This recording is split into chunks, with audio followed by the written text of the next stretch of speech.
Hey everyone, welcome to the channel. My name is Ash, and today I'm going to be doing a review of Fatum Betula on Xbox consoles. Now, this was released on the 20th of January 2022, and it's developed by Bryce Butcher, or Butcher. Apologies if I've absolutely crucified your name there. And it's published by Baltoro Games, who were kind enough to give us a copy of this game prior to release to play. Now, I'd previously gotten this game on the Nintendo Switch, and I played it for a bit, so I kind of knew where I had to go and what I had to do to begin with. So it was nice to sort of replay it, but with the added extras of being able to get achievements and playing it on a console with a nice controller. So this game, as you can tell, is a very sort of retro-inspired graphically. And basically the description is welcome to a world without a past. Fatum Betula is a atmospheric exploration game with light puzzle elements.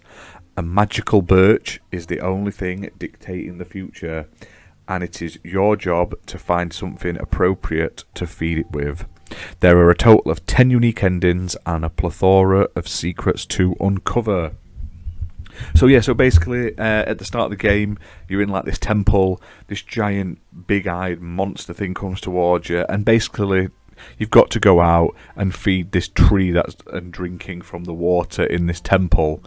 And you do this by sort of exploring the world.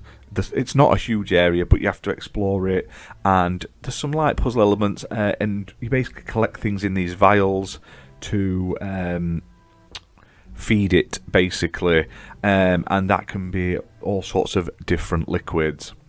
Now, the game itself has a very unique sort of PS1 style visual aspect to it, which I love. I've got really into sort of the PS1 style, like the big chunky blocky games that they used to release, and I've been playing a lot of these modern retro styled games.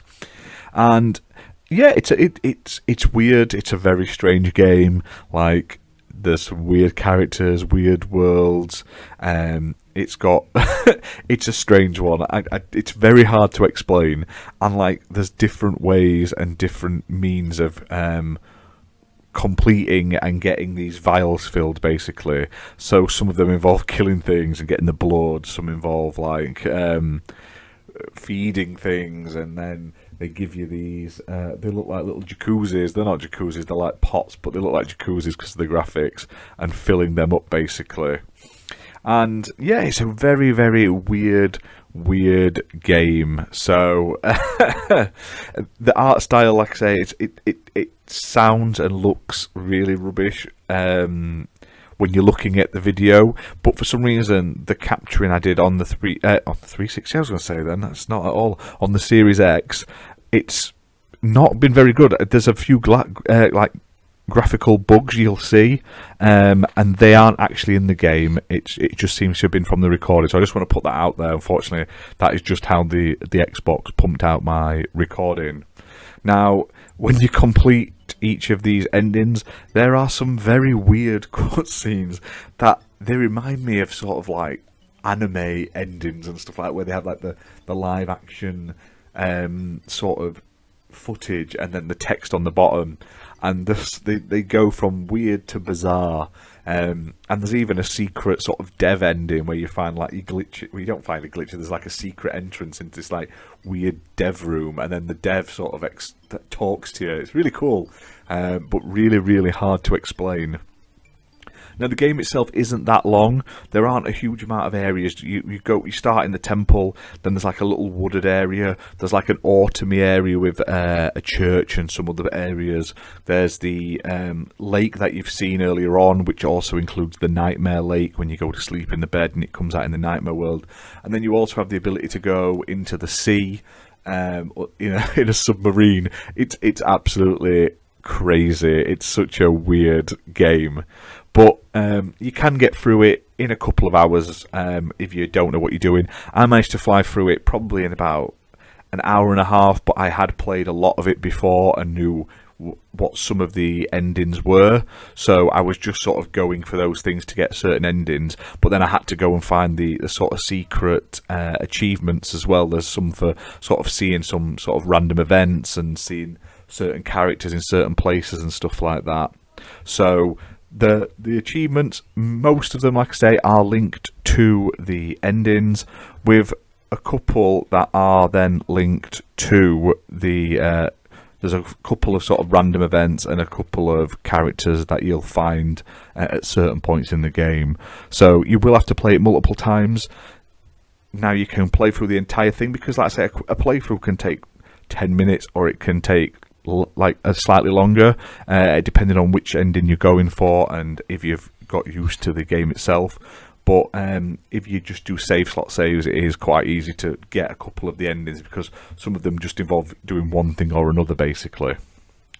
Now, there is a warning for this game. It does contain infrequent cursing and themes of nihilism, death and abuse, and one of the endings does have flashing images which may trigger seizures. So if you've got photosensitive epilepsy or anything like that, highly avoid playing those endings, or just read up about which endings they are affected before playing, because I'd hate anyone to get ill or have a reaction because of it, just for like a 10-second clip that you can technically skip and it'll not ruin your game.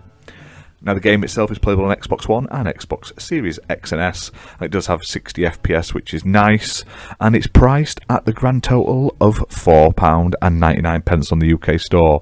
So if you like the weird sort of retro like visual games that are sort of making a comeback right now, I highly recommend this game.